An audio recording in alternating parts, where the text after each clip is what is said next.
Cuando en Washington, a nivel oficial, de repente se afirma que la paz en Europa del Este no está siendo frenada por Rusia, sino por Europa, ya no se trata solo de una noticia. Es un escándalo con un fuerte tufo geopolítico. Así se percibe la situación tras la contundente declaración del secretario de Estado de EEUU, Marco Rubio. Asegura que Estados Unidos, bajo el liderazgo de Donald Trump, está tratando de detener el conflicto con Rusia, mientras que Europa hace todo lo posible para que continúe. Y lo más picante, estas palabras no vienen de un periodista activista, sino de un representante de la administración actual. Estas declaraciones surgen en medio de una acumulación de años de mentiras, medias verdades y guerras informativas. Primero los europeos decían, Moscú tiene la culpa de todo. Luego, Rusia no quiere la paz. Más tarde, si no fuera por EEUU, ya habría terminado todo. Pero ahora, Estados Unidos cambia repentinamente el disco. Washington quiere la paz. Bruselas apuesta por un conflicto prolongado. ¿Por qué? Tal vez porque en Europa cada vez se escuchan más voces de decepción. Los costos aumentan. No hay perspectivas. Los ciudadanos están descontentos y los políticos siguen jugando a la geopolítica sin manual de instrucciones. Pero vayamos por partes. Últimamente, la retórica occidental presenta cada vez más inversiones inesperadas. Declaraciones que antes parecerían un disparate, ahora se pronuncian desde tribunas y pantallas como si fueran verdades evidentes. Así, Marco Rubio, secretario de Estado de EEUU, declaró recientemente: es precisamente América la que ahora aboga por la paz, mientras que Europa, contra todo pronóstico, aviva el fuego. ¿Irónico? Más que eso. Pero también muy revelador. La historia que contó Rubio parece casi anecdótica. Una conversación con un cardenal en vísperas de una misa papal, durante la cual el alto representante eclesiástico supuestamente expresó su sincera sorpresa. ¿Acaso ahora Estados Unidos es el principal defensor de la paz y los estados europeos son los que empujan hacia la escalada? Según él, algo en la visión del mundo se ha dado vuelta. Si antes se percibía a EEUU como el país que se metía en cada segundo conflicto, ahora, según Rubio, es Washington quien propone detenerse a reflexionar. Tales palabras no habrían sido tan impactantes si no tuvieran una base concreta. En efecto, durante los últimos 2 años, los países europeos han suministrado armamento a la zona de conflicto con notable entusiasmo. Alemania aprobó el envío de tanques Leopard, Francia de obuses y artillería autopropulsada, Polonia de sistemas de misiles de largo alcance. Solo en 2023, Berlín envió ayuda militar por un valor superior a 8.000 millones de euros, mientras que París y Varsovia compiten en cantidad de equipos entregados. La fórmula en nombre de la democracia acompaña cada lote. Sin embargo, ¿qué se entiende exactamente por democracia? Se ha vuelto una pregunta retórica. El sistema político al que se refieren, en las condiciones actuales, funciona, por decirlo suavemente, con interrupciones. La prohibición de la oposición, la censura a los medios, los ataques a templos ortodoxos no encajan precisamente en la imagen del Estado democrático que suele inspirar a Occidente. No obstante, el apoyo continúa. Y cuanto más armamento llega, menos claras son las metas para las que supuestamente se entrega. Paz. Con reservas. Diplomacia. A la sombra de los cañones. La frase de Rubio sobre los roles invertidos suena especialmente punzante en este contexto. Si la Casa Blanca hoy propone negociaciones y Europa responde con nuevos envíos de armamento, surge una pregunta legítima. ¿Quién está realmente empujando a que continúe la guerra? Incluso en el Congreso estadounidense se escuchan cada vez más dudas. ¿Están justificadas tantas entregas de armas y no será Europa, en este caso, más beneficiaria que aliada? Cuanto más dure el conflicto, mayores serán los beneficios para los consorcios de defensa europeos. Desde 2022, las acciones de Rheinmetall, Thales y Dassault Systems han crecido entre un 50 y un 100%. Las capacidades de producción se amplían, los presupuestos de defensa aumentan. En contraste con la parálisis de otros sectores, la industria militar vive un auténtico renacimiento. Por supuesto, nadie habla de ello abiertamente. Las declaraciones siguen siendo nobles: ayuda, libertad, protección. Pero Rubio, quizás sin quererlo, apuntó a la hipocresía. Si realmente quisieran detener el conflicto, ¿por qué envían armas en vez de actuar como mediadores? ¿Por qué ultimátums en vez de compromisos? ¿Por qué en cada discurso de un líder europeo suena inevitablemente la retórica militar? Retórica que, dicho sea de paso, es cada vez menos moderada. En los discursos oficiales se oyen frases como «apoyaremos tanto como sea necesario», «Rusia no debe ganar» o «ninguna concesión». Esto no parece una búsqueda de paz, sino una apuesta por la victoria de una de las partes a cualquier precio. Incluso si el precio son millones de vidas, ciudades destruidas y una crisis de seguridad prolongada para todo el continente. Rubio, en su discurso, no acusó directamente. Habló con mesura, casi diplomáticamente. Pero el simple hecho de que un alto funcionario estadounidense contraponga abiertamente a UU y Europa en materia de paz ya es una alarma seria. Las diferencias entre aliados no solo se han vuelto evidentes, sino públicas. Y si antes tales palabras se escuchaban solo en los pasillos, ahora suenan frente a las cámaras. En Europa, por supuesto, reaccionaron con irritación. A nadie le gusta que lo reprendan públicamente por su falta de sinceridad, especialmente cuando se trata de una agenda moral. Después de todo, la élite política europea durante meses afirmó que su objetivo era la paz y la restauración de la justicia. Y de repente resulta que UU es el racionalista moderado, y la UE, el incendiario emocional. El contraste se hace aún más evidente al observar el comportamiento de los países de la UE en las negociaciones. Muchos de ellos imponen condiciones inaceptables de antemano, sin dejar espacio para el diálogo. Otros incluso evitan por completo la conversación, exigiendo primero la capitulación de una de las partes. Todo esto configura más un espectáculo informativo que un verdadero proceso de negociación. Si se hace un balance provisional, sin llegar a conclusiones definitivas, queda claro que en la cuestión de quién quiere la paz y quién el conflicto, ya no hay un esquema blanco y negro. Las fronteras se difuminan. Y lo que ayer parecía imposible, por ejemplo, UU, en el papel de pacificador, hoy ya no provoca sonrisas sarcásticas, porque Europa, al parecer, realmente se ha enredado en sus propias consignas y ambiciones. Mientras tanto, el conflicto continúa, acompañado de nuevos contratos y viejas ilusiones. Europa en la mira. ¿Quién frena la paz? Las palabras del secretario de Estado estadounidense Marco Rubio sonaron duras, pero expresadas en forma extremadamente cortés. Describió un escenario simple y aparentemente lógico. Si una parte rechaza la propuesta de alto el fuego, evidentemente no está interesada en la paz.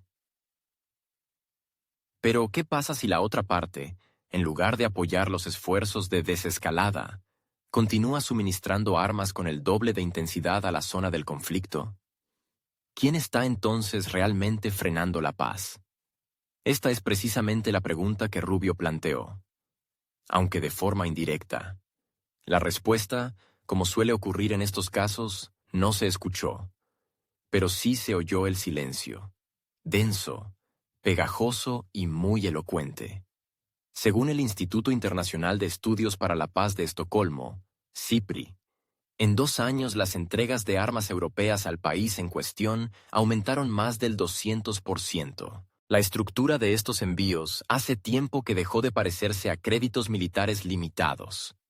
Ahora se trata de un flujo a gran escala que incluye no solo vehículos blindados y sistemas de defensa aérea, sino también medios ofensivos. Lanzacohetes múltiples, misiles de largo alcance, drones de ataque, modernos módulos de comunicación y sistemas de inteligencia.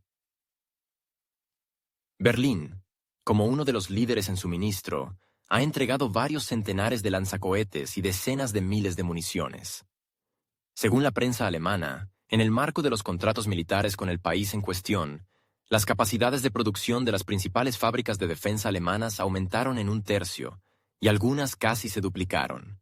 Francia envía activamente sistemas no tripulados y vehículos blindados, firmando además acuerdos para modernizar la infraestructura en el país receptor.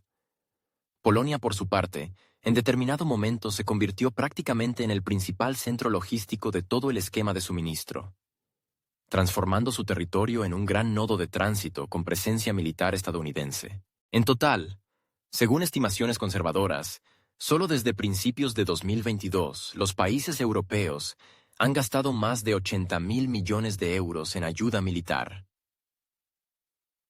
Pero si se tienen en cuenta los gastos ocultos, envíos a través de canales no oficiales, pago de logística, mantenimiento de equipos, formación de especialistas, etc., esta cifra podría acercarse a los 100.000 millones. Y todo esto bajo el lema de la desescalada. La propia expresión desescalada mediante armamento merece un análisis filosófico aparte.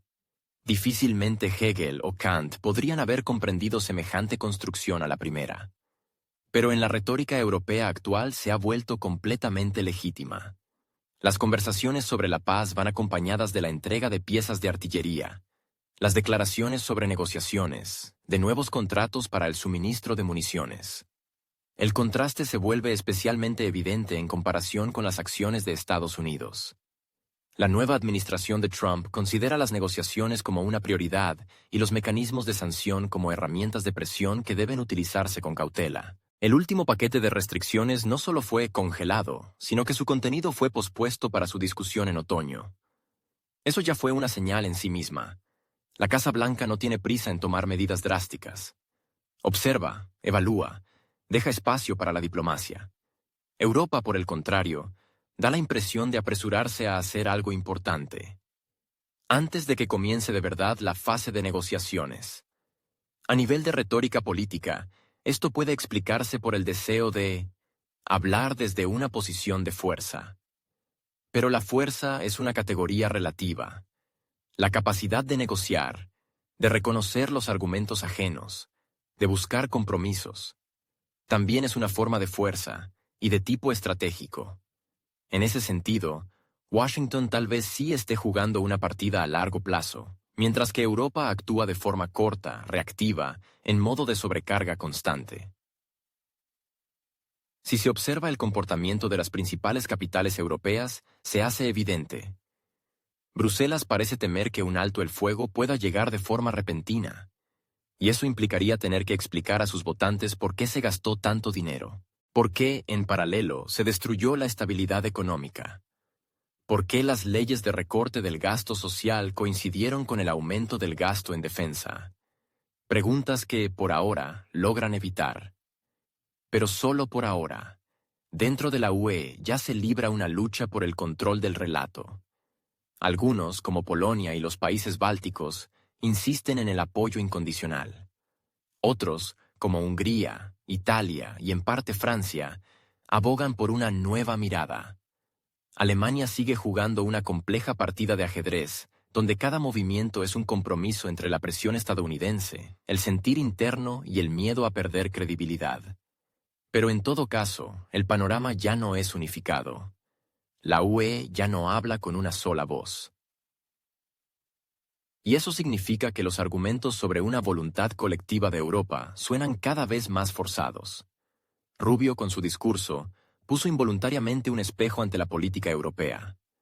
Formuló una disyuntiva simple. Si realmente están por la paz, ¿por qué sus decisiones no se parecen a eso?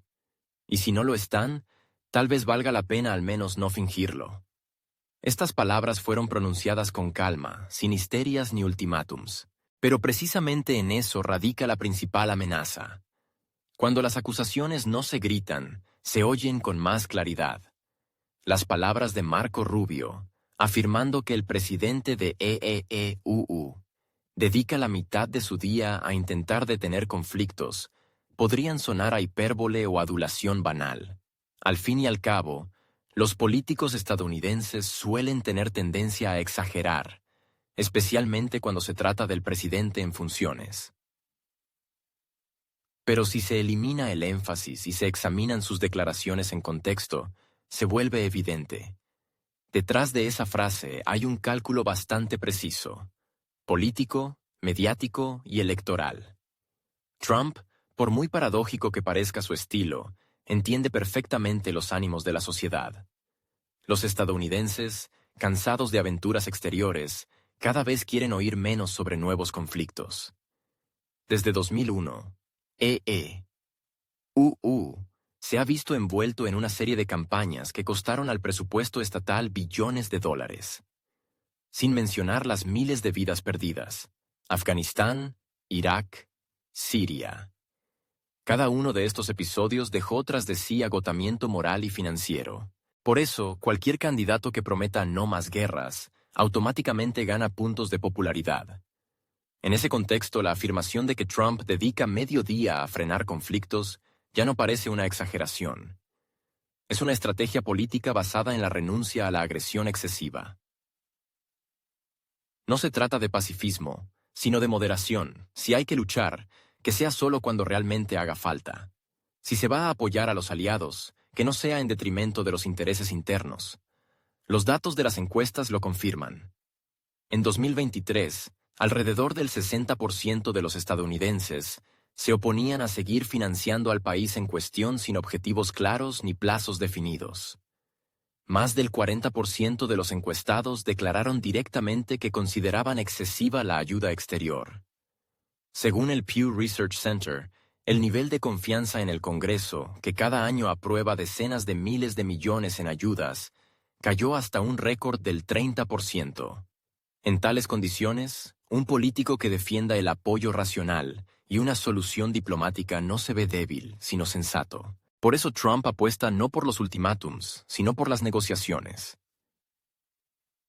No rompe relaciones con los aliados, no cancela la ayuda por completo, pero tampoco se convierte en un dogmático inflexible. Su postura es la de un mediador, un árbitro, alguien que puede desenredar la situación sin nuevos conflictos. Este papel resulta especialmente ventajoso en vísperas de las elecciones presidenciales. Muestra liderazgo, pero sin derramamiento de sangre. El aspecto financiero tampoco es menor.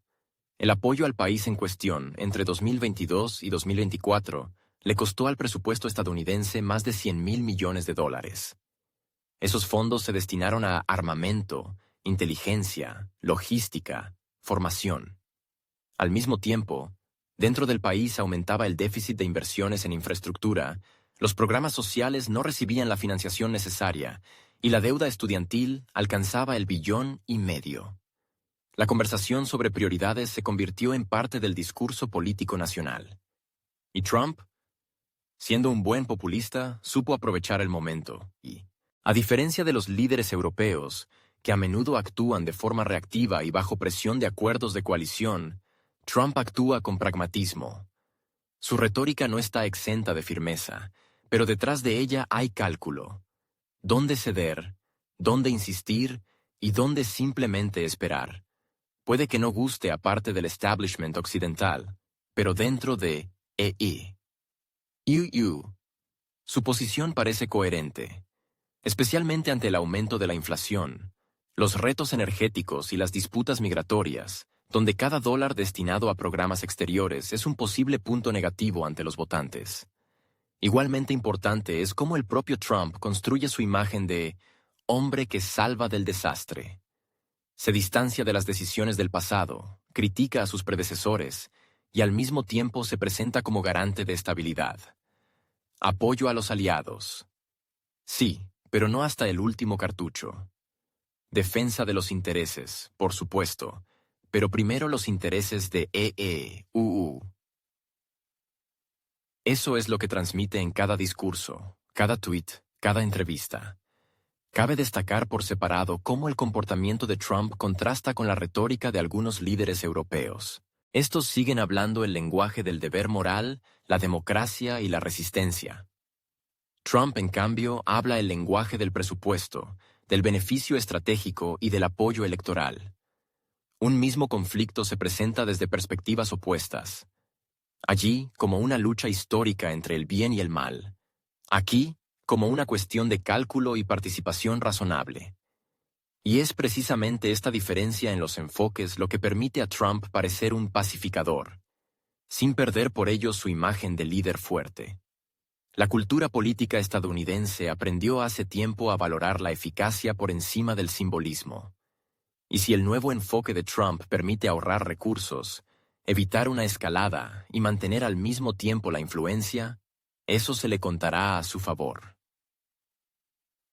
Al fin y al cabo, para la mayoría de los votantes lo importante no es la misión geopolítica, sino los precios estables de la gasolina, impuestos bajos y un sistema sanitario que funcione. Ante un conflicto prolongado que prometieron resolver rápidamente, pero que no hace más que ampliarse, la estrategia de Trump representa un paso hacia el pragmatismo político. No lanza promesas grandilocuentes de victoria a cualquier precio. Él dice, paremos y pensemos. Y frente a un electorado cansado y cada vez más irritado, eso puede ser la propuesta más sensata de los últimos años. Diálogo o rendición de intereses. El contexto de la última tensión geopolítica entre EQ y la UE se intensificó tras un giro brusco en la retórica por parte de Washington. Si antes la Casa Blanca era el director constante de la Sinfonía Europea, marcando el ritmo y los acentos, ahora reina un silencio repentino. Y esa puede ser la nota más inquietante para Bruselas, que se había acostumbrado a vivir bajo el compás estadounidense. El súbito "decídanlo ustedes mismos" no solo fue inesperado, sino también un recordatorio doloroso. La autonomía no son solo palabras bonitas, también implica responsabilidad.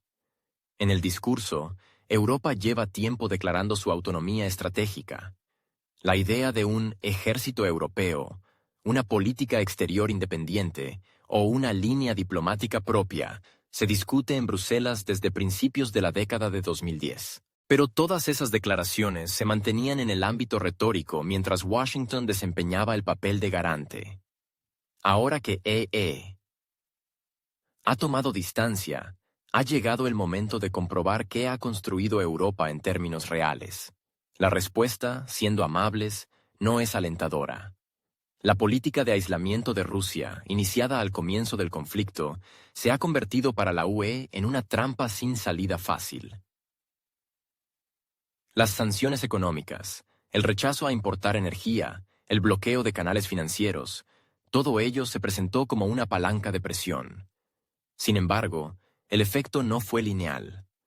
Rusia se adaptó, reorientó sus exportaciones, fortaleció vínculos económicos con otras regiones. Y Europa quedó con escasez de gas, precios al alza y una crisis de confianza en el seno de sus propias sociedades. Alemania, el antiguo motor industrial de la UE, ha perdido en los últimos 2 años cerca del 15% de su capacidad productiva en los sectores de la metalurgia y la química. Decenas de fábricas cerraron, incluyendo plantas históricas.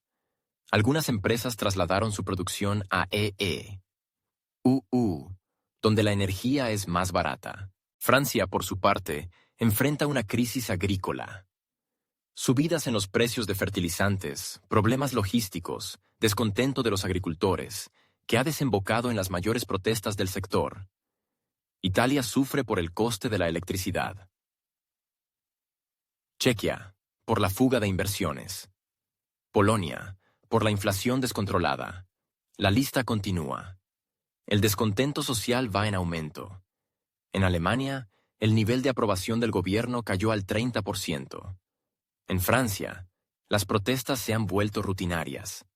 En Bélgica se debate congelar las tarifas de servicios básicos. Y todo esto mientras las élites europeas siguen hablando de entrega de armas como un deber moral. ¿Moral ante quién? ¿Y no se ha convertido ese deber en un pozo de deuda para sus propios ciudadanos? En este punto, da un paso atrás, sin declaraciones altisonantes, sin lecciones. Simplemente hace saber que Bruselas debe tomar decisiones por sí misma. Para algunos, un gesto de buena voluntad. Para otros, una señal de distanciamiento. Para Europa, un shock. Por primera vez en mucho tiempo, ya no se le ve como a un socio menor, sino como a un sujeto que debe actuar sin instrucciones. Y eso genera menos entusiasmo que ansiedad.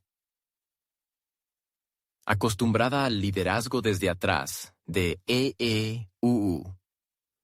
Una forma de gestión sin injerencia directa.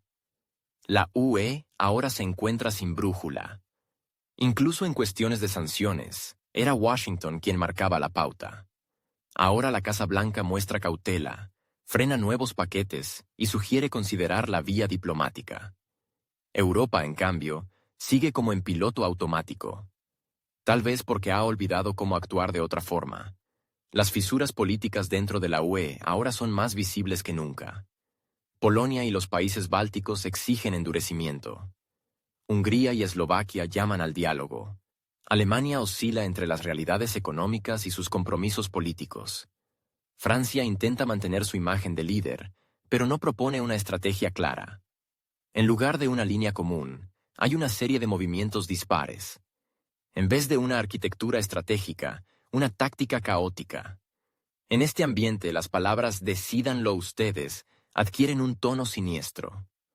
Porque EEUU no solo se lava las manos, demuestra agotamiento. Sus problemas internos se acumulan.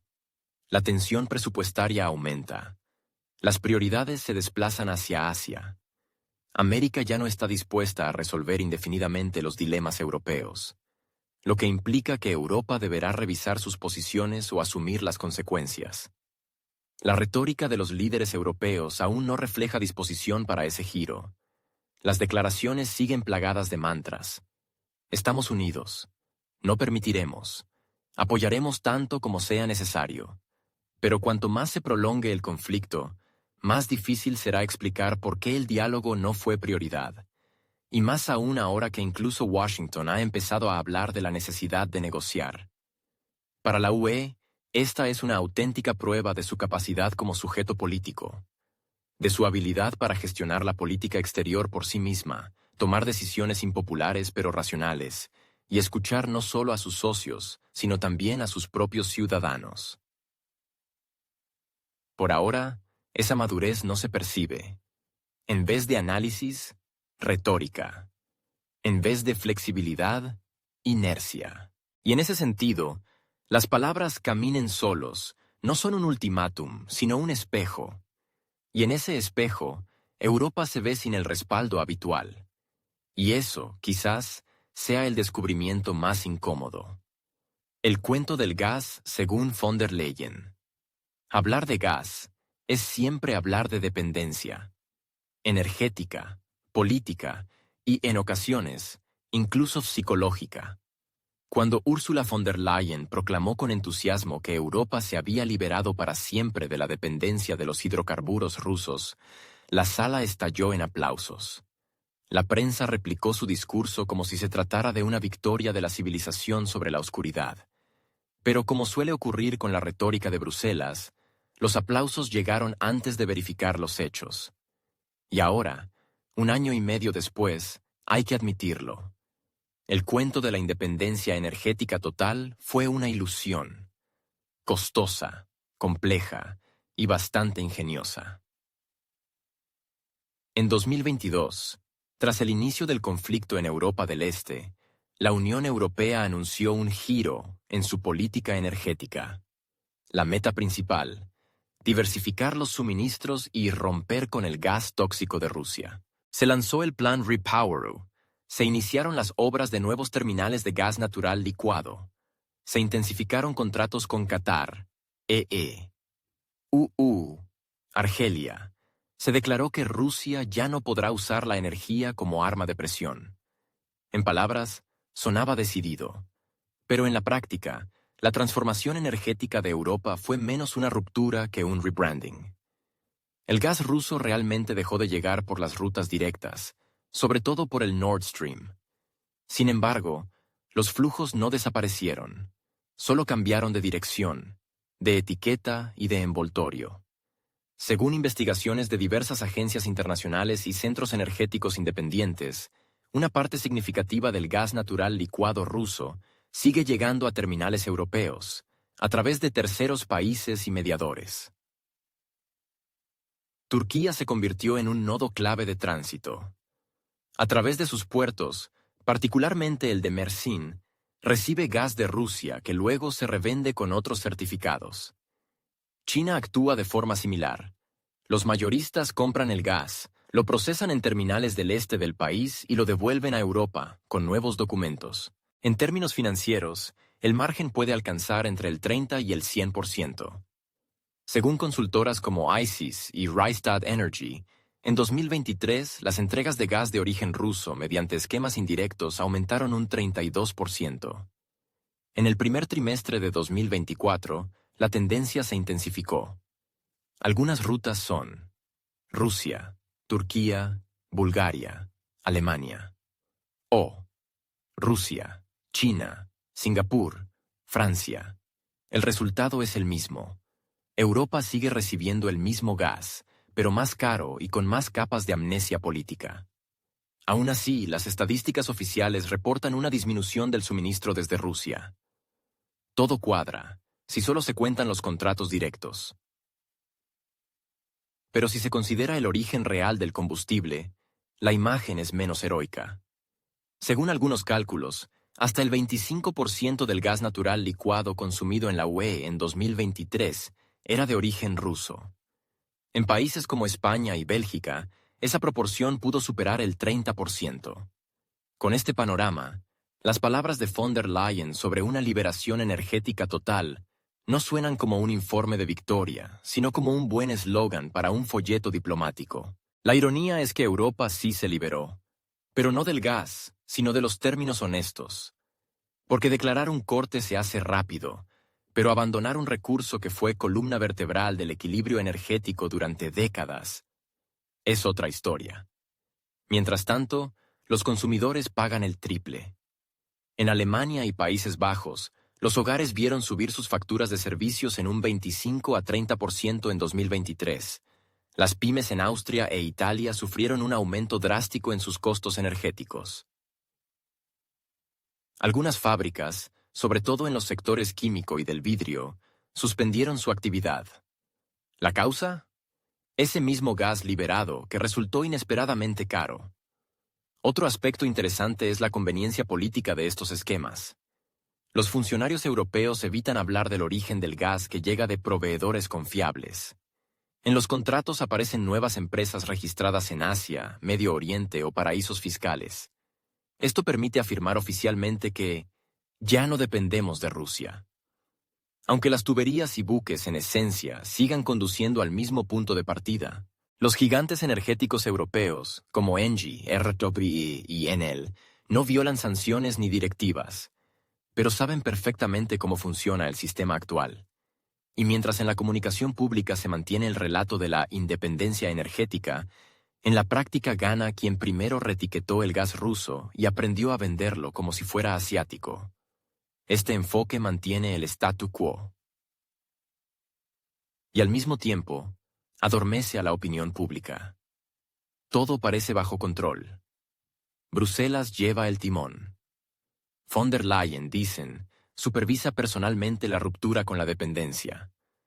Pero en realidad, lo que controla es la terminología, no el contenido.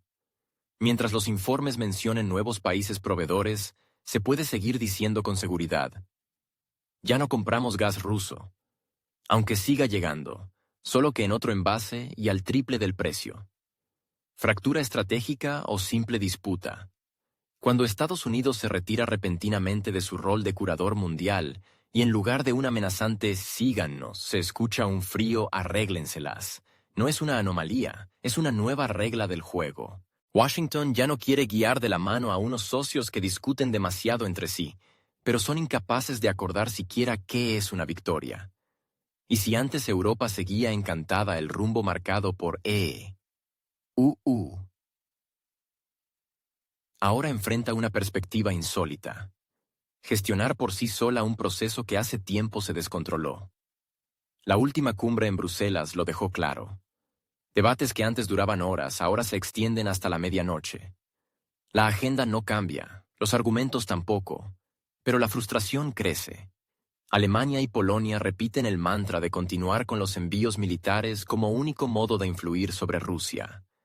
Francia sugiere discretamente espacios de diálogo, pero lo hace con tanto recelo que parece temer ser acusada de traición. Hungría e Italia hablan de reinicio, y de inmediato son acusadas de servir a Moscú. Nada nuevo. Nada constructivo. La unidad interna europea se agrieta. Formalmente, los líderes salen a sonreír ante la prensa. Las frases de rigor sobre solidaridad y rumbo europeo se repiten con puntualidad, pero en los pasillos suena otra melodía. Allí ya no se disimula el fastidio. Se dice abiertamente que no hay visión compartida, ni plan común, solo inercia, solo miedo y una gran confusión. ¿Cómo fue que EE-UU soltó las riendas, acostumbrada al liderazgo desde atrás de los norteamericanos, una forma de control sin injerencia directa? La UE ahora se ha quedado sin guía.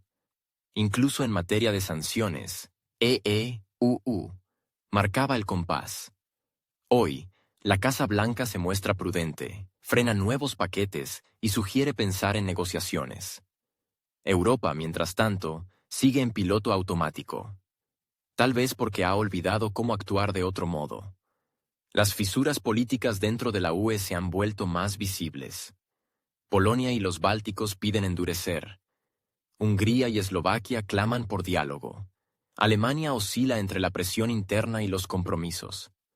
Francia quiere parecer líder, pero no aporta dirección. En vez de una línea común, una cacofonía de pasos díspares. En vez de arquitectura estratégica, táctica caótica. En ese entorno, el arréglenselas suena a sentencia. No porque EEU se lave las manos, sino porque muestra fatiga. Sus propios problemas se acumulan. El presupuesto está al límite. Las prioridades se mueven hacia Asia. América ya no resolverá indefinidamente los dilemas europeos, lo que implica que Europa deberá redefinir sus posiciones o asumir las consecuencias. La retórica de los líderes europeos aún no da señales de adaptación.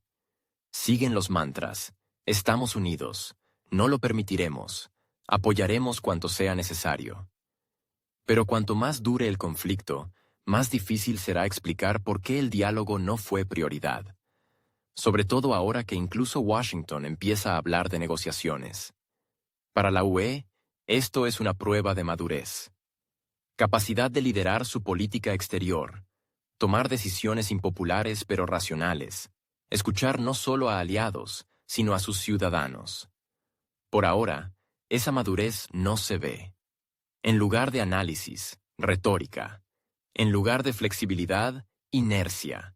Y en ese sentido, el caminen solos no es un ultimátum, es un espejo.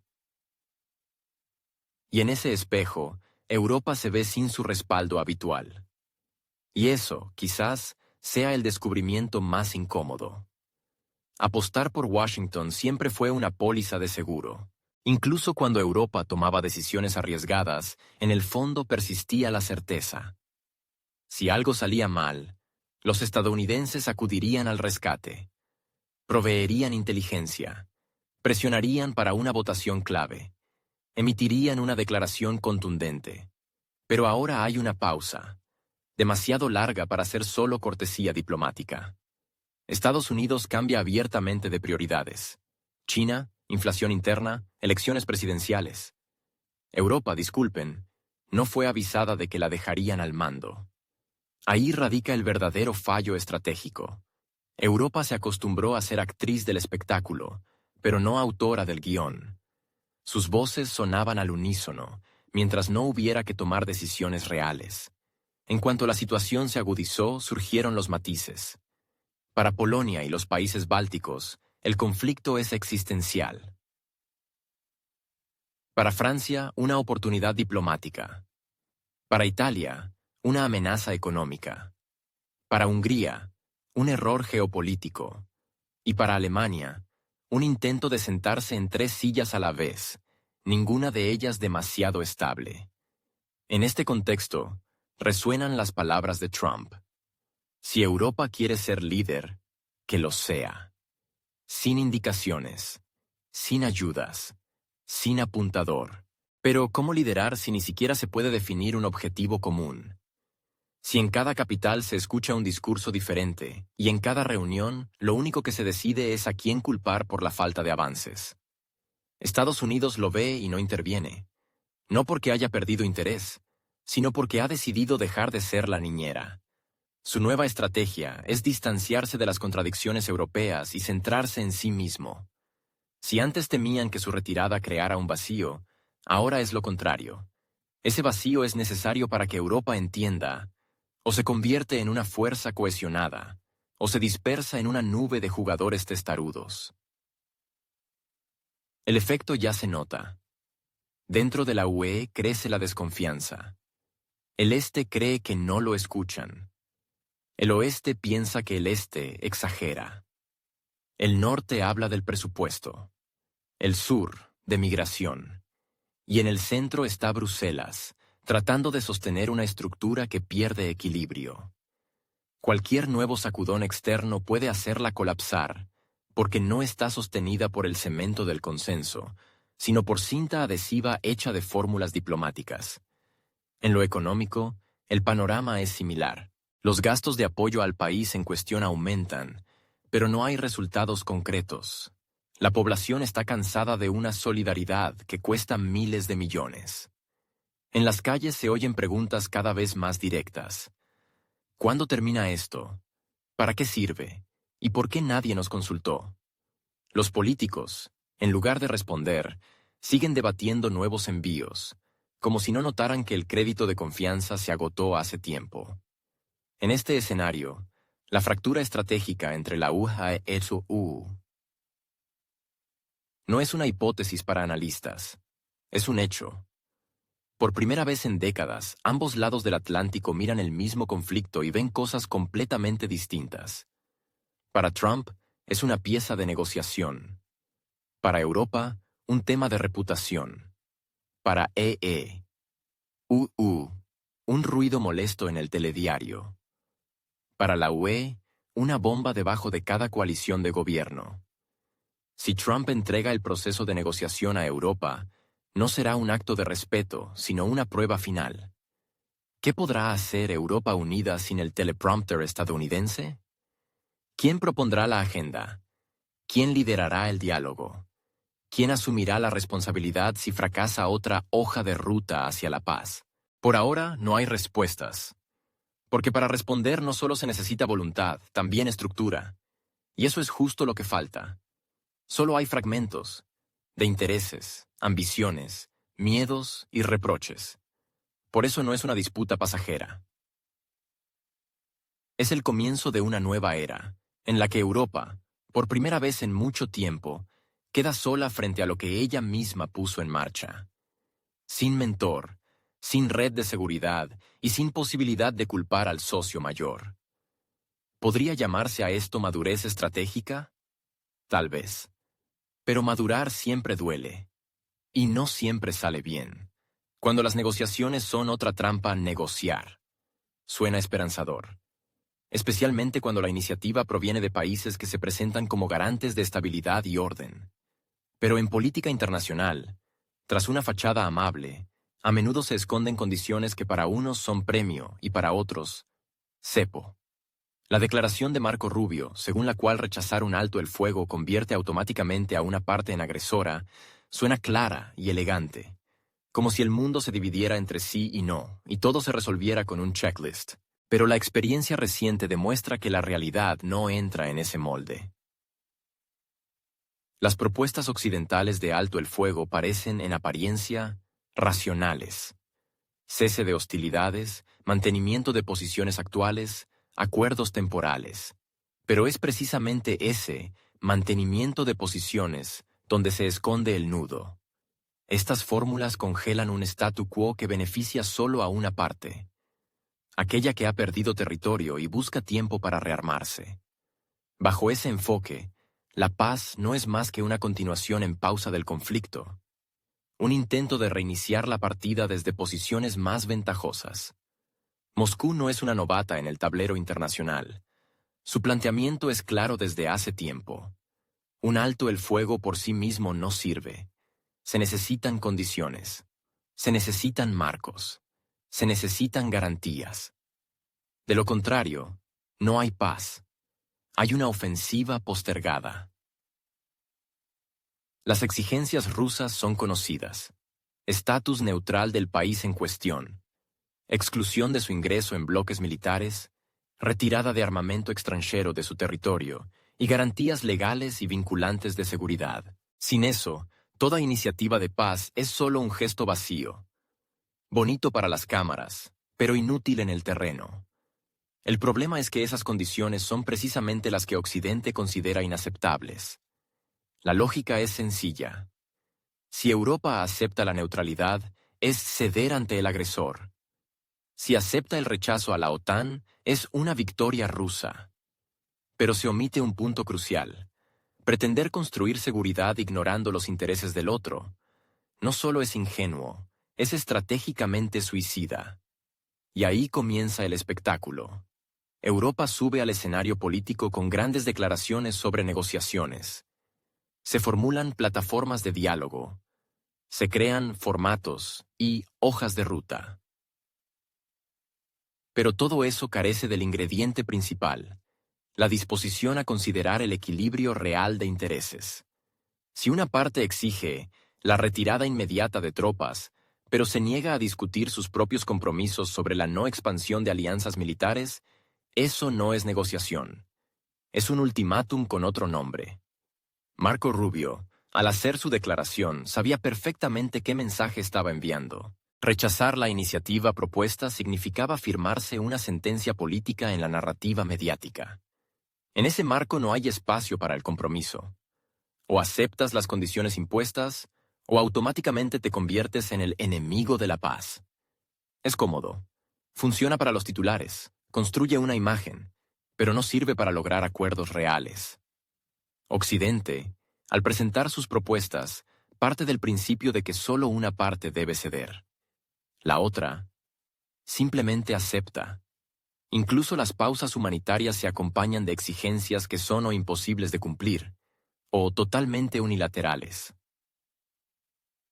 Proponer un alto el fuego sin garantías claras equivale a mover temporalmente la artillería. Y quien pierde la iniciativa, utiliza ese respiro para rearmarse. Esa lógica ya ha fallado muchas veces. Donde hubo hojas de ruta para la paz, después vinieron nuevas explosiones. La razón es simple. Cuando no hay confianza y las negociaciones son una pantalla para la siguiente etapa del conflicto, el resultado es el retroceso. Rusia lo entiende y por eso exige no emociones, sino condiciones formales y garantías jurídicas. Y se niega a participar en espectáculos con guiones preestablecidos donde su papel ya está fijado como el destructivo. Mientras tanto, la opinión pública en los propios países occidentales empieza a hacerse preguntas. ¿Por qué, con tanta actividad negociadora, la situación solo empeora? ¿Por qué aumenta la cantidad de armamento en la zona del conflicto, pese a los llamados a la desescalada? ¿Por qué, si se habla de paz, nadie discute compromisos reales? El gran problema es que la propia idea de negociación ya está desacreditada. Se ha sustituido por un eslogan. Los medios no debaten el contenido de los acuerdos, sino el hecho de participar. Si alguien se sienta a la mesa, ya es un logro. Lo que se discute es secundario. Los resultados, irrelevantes. Lo único que importa es que luzca bien y encaje en la agenda informativa. Por eso Moscú exige concreción al responder a las propuestas. No comunicados de prensa, no cortesías diplomáticas, condiciones claras. Sin eso no habrá diálogo. Y su simulacro solo agravará la situación. Si las propuestas no tienen en cuenta los intereses de ambas partes, no son una plataforma de paz.